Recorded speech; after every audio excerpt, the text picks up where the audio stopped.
Welcome to the Global Investor Podcast, a show that focuses on helping foreign investors enter the lucrative U.S. real estate market. Host Charles Carillo combines decades of real estate investing experience with a professional background in international banking to interview experts in all areas of U.S. real estate investing.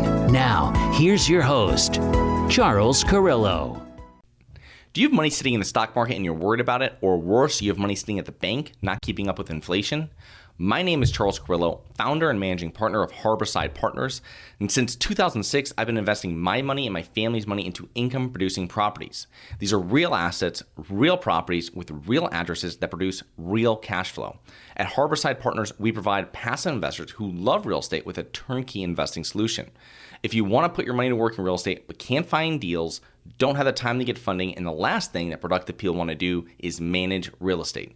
We find the deals, we fund the deals, and we manage the tenants, the termites, and the properties. Partner with us at investwithharborside.com. That's investwithharborside.com. Go to investwithharborside.com. If you love real estate, you like the idea of passive income, and believe that income-producing properties will appreciate over time, go to investwithharborside.com. That's investwithharborside.com. Welcome to another episode of the Global Investors Podcast. I'm your host, Charles Carillo. Today we have Andy Gurczak. Andy immigrated to America from Poland with his family at the age of 9 after working in the fire restoration industry, where he discovered his true calling, which was public adjusting. Over the last decade, Andy has not only protected thousands of people from being defrauded, but also helped them receive more money than what their insurance company initially offered. So thank you so much for being on the show, Andy. Thanks, Charles. Appreciate you having me on. So you got a very interesting backstory. Please tell us about your background, both personally and professionally, prior to getting involved in public adjusting. Yeah. So personally, we immigrated here in 99, kind of worked my way around, did odd jobs, started working when I was like 15. At 16, we started a grocery store. Then even in my high school, I started working, selling cars at the dealership. After that ended, I went into construction. Had my own construction company for a little bit. And then I met a public adjuster who was in this industry for 40 years, who kind of finally took me under the wing and taught me everything, and kind of really was glued on. I knew the construction side already, but learning the policy, the negotiations, everything on that was where that drifted. And that's how it got me to this day. Is that how most public adjusters start? Is that they have some construction background, or it's not a prerequisite, or something you don't see? It's not a prerequisite. When it comes to the insurance side, I don't think any of the new adjusters have any construction insight. They're 22, 23 out of college. So that's what makes it scary for the clients that don't know what's going to happen.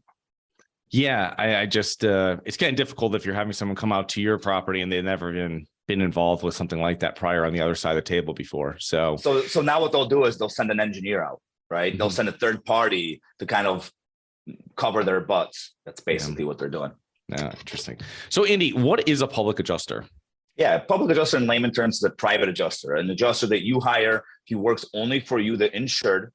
Just like if you were in a car accident and even with your own insurance, you'd hire an attorney to help you. It's the same thing here, except it's fraction of the cost. And the PA walks, documents the loss, negotiates. He can argue the policy terms, and everything else. So it's basically an adjuster that works for you against your insurance company to get you the most. Interesting. Right, the bottom line. Yeah. So when would someone, because obviously I imagine most people listening have had some run-in with filing a claim. Obviously, everybody pays insurance of one sort or another. But when would I engage, or when would an investor, a real estate investor, engage the services of a public adjuster? Yeah, the best would be day one. As soon as you have a claim is when you want to call a public adjuster. So, most investors, or I don't know how many investors have a public adjuster on their team. If you don't, recommend getting one on your team. Because the best time is to call is even before you, like, as soon as something happens, you want to call that PA and say, hey, should we file this claim? Should we not file it? Is this a good claim to, a good PA that handles claims will tell you and we'll walk you through it. Just like our clients do. They'll call us for anything. And then we'll say, okay, well, this claim we probably wouldn't file, right? We wouldn't file this claim because, it's small damage. It might not go past the deductible. So you want to get them as quickly as possible in the claims process. Yeah, it's like having a like a litigator on your team. You're probably not going to be using them. Hopefully you're not using them. But when you do, you don't want to be finding and building a relationship with one. You want to have one that hey, we've spoken a year ago and now I have this issue. So, yeah. If you're building a real estate team, I would say, besides your contractor, a good agent, all those people that come, an attorney, to have a PA on your side. That is going to be, beneficial when something does happen. So the types of claims that a public adjuster helps with, can you kind of go through? Obviously, if something happened to one of my properties, like my garage, burned down or something like this, I would be engaging are there any other claims that you might not think of that you'd be engaging services of a public adjuster on? Yeah. Broken pipes. A lot of claims we get are broken pipes. Roofing claims. We don't do much residential roofing. Our company specializes in large loss, whether it comes to residential and commercial. So commercial roofing claims, whether it's hail, wind, when it comes to homes, fires, water, sewer backups.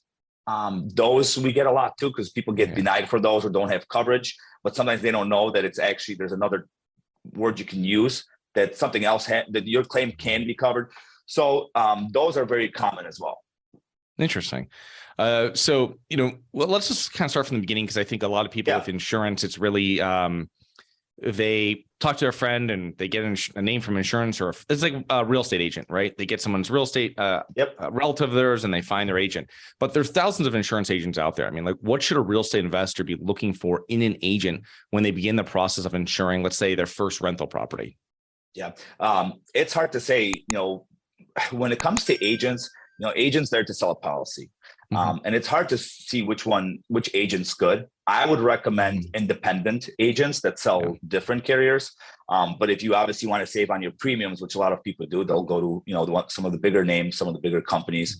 But if you can find, and you're going to be an investor and investing in a lot of properties, you want to find a local agent or an agent that sells different policies, that sells commercial, that knows. What you want to ask them is, do you insure or do you deal with, other investors that buy properties?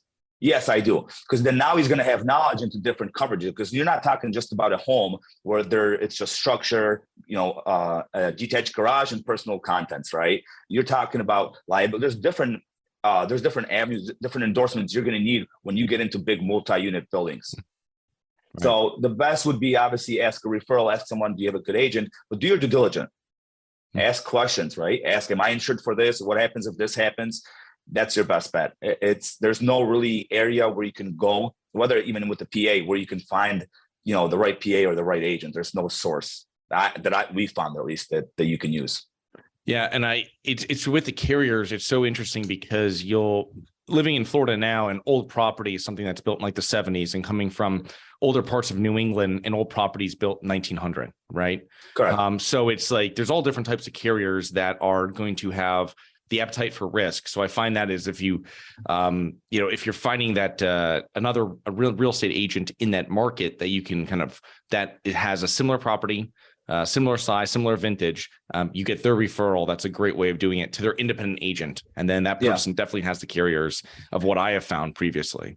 And you want to do your due diligence, because agents are just humans. And just because they're an agent and they say they've been doing it for 30 years, like I always say, doesn't mean they've been doing it right. I literally just had an agent say, hey, Wyatt, you're helping our client. I'm like, yes, I am. Well, they're only going to get paid, their limit is 10,000. They're going to get 9,000 after the deductible. I said, well, no, because deductible is going to be waived because we're way over limits. Well, no, that's not true. And, big argument with me. I'm like, okay, well, that's fine. I'm not going to argue. I know the policy. Claim gets paid 10,000. So she, argued with me for as long as she, that it's $9,000. There's deductible is going to be taken, this and that. Agents are just, they don't even know the policies they're selling. So you really have to do your due diligence and really have to look into the agent you're going to work with. Yeah. The other thing too is when you're getting into, obviously we're not really talking too much about liability with policies here, but that's something very important I found with business owner policies, and people, agents I've worked with before that are very knowledgeable of those policies. They'll walk you through the whole thing and give you examples from previous clients, where someone that has no idea, that's just selling home insurance, liability is not the biggest thing. But you start getting into, rental properties of any size, liability is a big thing that you need to have on that policy. It's not like a main thing you're looking at.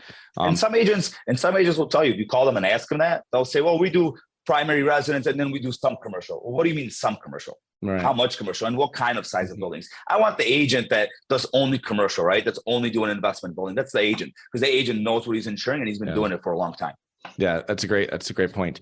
So let's talk about the policies. When you're reviewing different policies and different options with the agent, okay, what is most important in that policy that, let's say, you want to see if you had a rental property before you make the decision of one carrier or one policy versus another?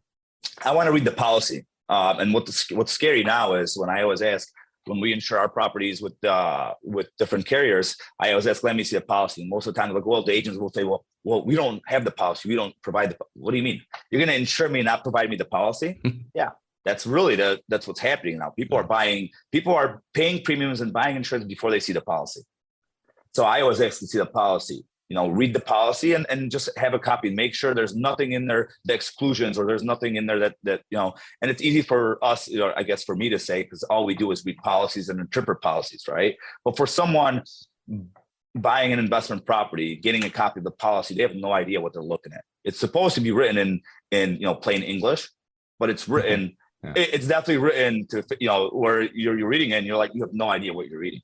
So when you look at what would I be looking at? I would make sure what's the limits, right? Yeah. What's the limits? Do they have the right limits for the property? Is there any exclusions? I'm always looking, is there anything excluded? Because that's where the insurance company is going to keep an eye out. Okay, this is excluded. We don't pay for this. We don't pay for this. So I'm looking at the exclusions, the endorsements, the policy limits, right? Those are the three biggest factors I kind of want to look into. Interesting. Okay, that's some great information. So let's just say it's gotten to the point where a real estate investor is preparing for an insurance claim. Like, what is one of the things that they should do when starting that process, other than letting their insurance company know? Yeah. What would you say? Yeah. So if you're not going to hire a public adjuster, because definitely recommend hiring a PA before you file the claim. Let them handle the claim, file it, and do everything 100%. But if some people are, they're my insurance, the agent said they're going to take care of me and everyone's going to be my friend. Great, file it on your own. Make sure you set the reserves high enough. So when you call that claimant, is you explain to them that, what size the loss is. Don't underestimate the loss. Don't say, hey, we just had a little bit of smoke in the kitchen. No, say, hey, there's smoke, look and tell them exactly the damage and say, this is going to be a lot of damage, and you don't have to give an amount. But that way they set the reserves really high. And now sometimes it's not the person taking the call. It might be the adjuster that calls you the same day or the next day that kind of gets an idea from you what size of the loss is so he can set the reserve. But whoever you're discussing those first couple of days, the loss with, you want to explain the size of it. Because what happens is a lot of people set the reserves too low, and the reserves are set low. So then when we come in and we're like, yeah, this is a large claim. They're like, well, our reserves were only 100,000, and we're looking at it. Well, this is a $300,000 claim. So now you're going through like 3-4 different managers, different steps to get, to override that, because you're going over the reserves, and it makes the claim very difficult. So what type of size claim do you usually see people pulling you in on as bringing a public adjuster in? From couple thousand to 200,000 to the large claims. Correct. Yeah. And we get a lot of calls for even car accidents, for cars. There were in accidents or cars getting claims paid for cars undervalued, which we don't personally do. There's other firms that do, but people will call for anything because, again, they're seeing this happen more frequent now, and they're seeing it more frequent, and there's more education online about getting help with your claim, whereas before there really wasn't. You were just, hey, my claim, I don't think it's fair, and what do I do now? And that was it. So yeah, I think a lot of people underestimate what it costs for doing anything too, repairing anything, whether it's a car, whether it's their house, whether it's a rehab project. People have hit me before in a car and they're like, oh, that's just a small thing. And then I'm like, thinking to myself, no, it's not. And, it comes out that it's like a $2,000 accident with hitting a bumper, because a bumper is a bumper. And it's just like, you wouldn't think that, but it's just what it is today. But you got to think about it. It's not just a bumper now, right? Yeah. Now it's a bumper. Now it's sensors. Now there's decals. There's so much details. And that's the stuff we find when we go into property. Well, I looks like I just feel like they didn't pay me fairly. Or some people, I got a good claim. They paid me a fair amount. And I go through it. I'm like, okay, well, they paid for your house, but you just had a fire. Are you not replacing the ductwork or cleaning it? Are you not going to replace the furnace or check it out? Right. I mean, just little stuff, right? Those little stuff. And then it adds up 10, 30, 40, 50,000. This keeps adding up because those are the little stuff that if you don't have the expertise in this, you don't know what you're looking at. The estimate they give you, it's used with two different programs. And it's so, if you've never read it or you've never seen one like it, you have no idea what you're looking at. It's got remove and replace drywall, and but unless you actually know what's included in those line items, you don't know what you're fighting. You don't know, you're just looking at the final amount, the 50,000. But you don't know, you're looking, okay, it looks good, 50,000. But you actually don't know, they might have missed another 50 if you actually went through it. Interesting. So we spoke about before about engaging the public adjuster. Now, because obviously you'll have some people that will engage their attorney. When do you do either of these? I mean, correct. I imagine you've worked with attorneys before with this. Yeah, there's no reason to hire an attorney in the beginning process of your claim, right? Okay. A public adjuster should take you from A to Z. Mm-hmm. Now, we have claims all the time where, claim is denied for no good reason, and just whatever we've done, we just can't get it overturned. And in that point, you have to go to an attorney, or you see bad faith playing out. Then you might want to we would tell the client, hey, look into, an attorney, or discuss an attorney, because this is what's happening with the claim, right? They're not doing this, they're not doing this. And we see that a lot. Getting an attorney, you're getting into, taking a big percentage of your claim, and you never want to go that route. And it's not a route we want to go. We definitely want to take and settle the claim. But in some instances, you have to. There's no, so when your claim is flat denied, or you're seeing bad faith, that's when you want to probably discuss it with an attorney. Other than that, a PA can do everything else. Yeah. So bring on the public adjuster before you even tell your insurance company. And then at that point, like you said, if it becomes a issue with the insurance company or it's been closed, that's when you're engaging the services of a attorney. Yeah, we just had a situation where a young lady had a fire in Ohio, smoke damage, and agent, we're dealing with the adjuster, and the agent calls and says, did she have someone come mitigate it? Because I have some guys that could come and start cleaning up. So what are you guys going to clean up? I have to establish the loss amount. The damage has already occurred. She's already mitigated the damage because she's already boarded up the property. No one can get in. The power's shut off. Everything's done. She's already mitigated. The damage is damage. You just want to send someone in there to scrub the walls, clean them, and be done. That's not. And the agent was pushing on this. I'm like, that's not how you settle claims. She's mitigated. Now we have to determine what is the scope, what is the amount, and everything that's damaged. And then that's what's owed to her. And then she can hire a contractor to do all the work. What they want to do is just shoot people in there and start cleaning up and covering all the evidence. Okay. Yeah. So that's where and the reason I'm getting to this is where agents are agents. They should, they're in their lane, public adjusters in his lane, and then attorneys in his lane. But what happens is people like to get their agent involved, and the agents sometimes screw up the claim and make it even worse than it's supposed to be. So I've had claims before on properties, and I've had agents handle them in different ways, let's say. What should be the role of an insurance agent after that claim has been filed, whether you file it or you're having your public adjuster doing it?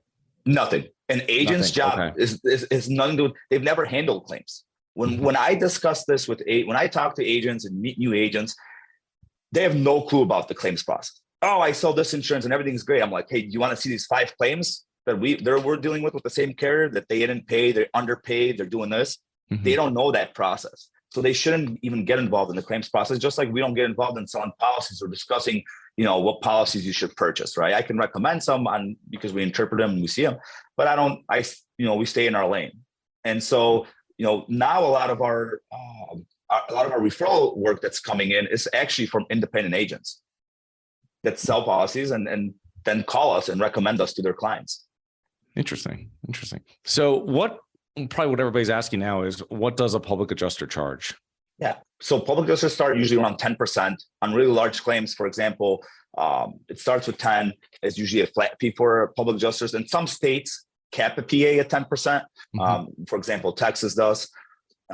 You can definitely charge on some large claims for when we have our investors, they have large buildings, and then the losses get into the millions. Then our fee, we have a fee that starts dropping down once the claim gets to a certain amount. And then same thing goes with if a claim is smaller, more complicated, PAs will charge 15, 20, 25. If it's something more complicated, maybe if you were denied or something like that. So it just depends on the claim. Andy, can you give us a little background or a little overview of, say, so loss happens, I contact a public adjuster, they start dealing with the insurance company. Can you give us a little overview of how the process would work between you and the insurance company so we have an idea of what you actually are doing? Super easy. So we first send the contract, sign it with the client. Then we send our letter of rep to the insurance company, let them know that we're going to be handling the claim. So then the adjuster will call us. And usually what the insurance company will do is try to be sneaky, try to call the insured and say, we see that you hired a PA. And, we were really close to settling this. I know we've been on this for 3 months and we haven't paid you, but we were going to pay yesterday if, they will try anything. That's usually the case. But then we take over the communication.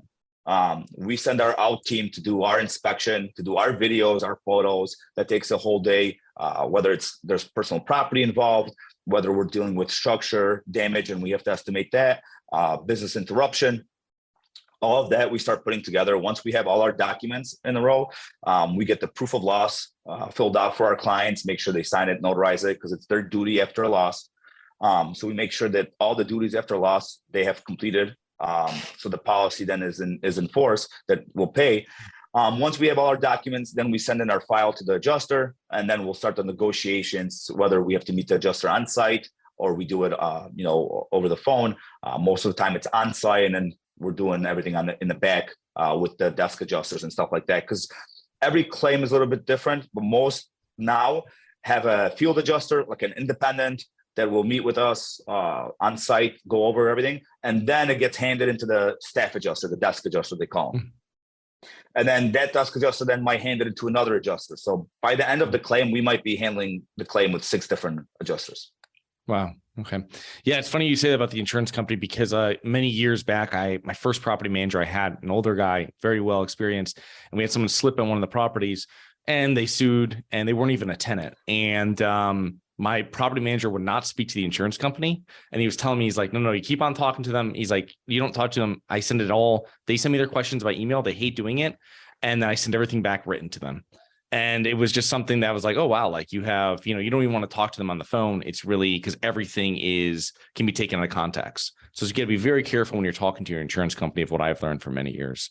Charles, you just hit the nail on it. Like, that's perfect. That's exactly what I tell my client, our clients. I just had a discussion with a gentleman that just had a fire on Friday and had a fire on another property a month before.